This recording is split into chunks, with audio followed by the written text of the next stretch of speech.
Ah, le processus est assez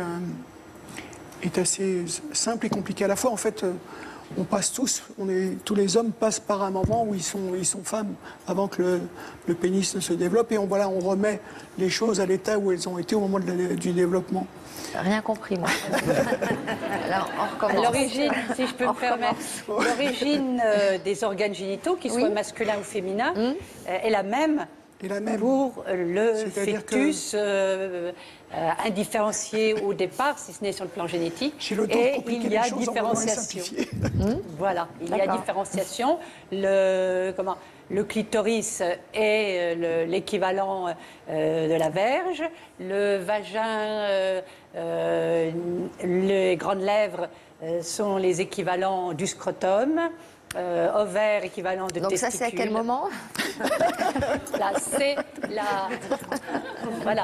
la différenciation démarre vers la 8e semaine in utero. Voilà. Très bien. Et alors donc, pour en revenir à l'opération, l'opération dans le sens... Il y a plusieurs étapes. Voilà. On fait ce qu'on appelle une pénicectomie, c'est-à-dire qu'on coupe la verge. On rétablit la terminaison nerveuse de manière à garder la sensibilité.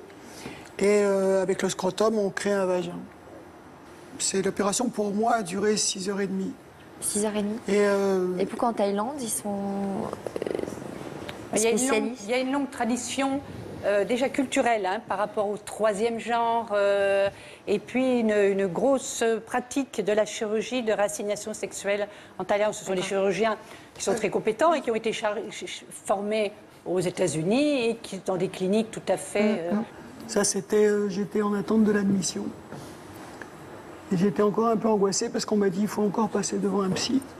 Pardon. Et pour les suites opératoires, vous êtes resté à peu près, les personnes restent à peu près un mois sur place pour éventuellement... À la suite de l'opération, moi je suis restée 1 mois et demi parce que j'ai eu droit à une petite opération de complément. Mais sinon, c'est... Il faut savoir qu'il y a quand même des équipes chirurgicales tout à fait correctes, en Europe et en France. En France, il y a... moi, personnellement, je travaille avec 3 équipes qui opèrent et qui réalisent des vaginoplasties. Les techniques opératoires sont un peu différentes.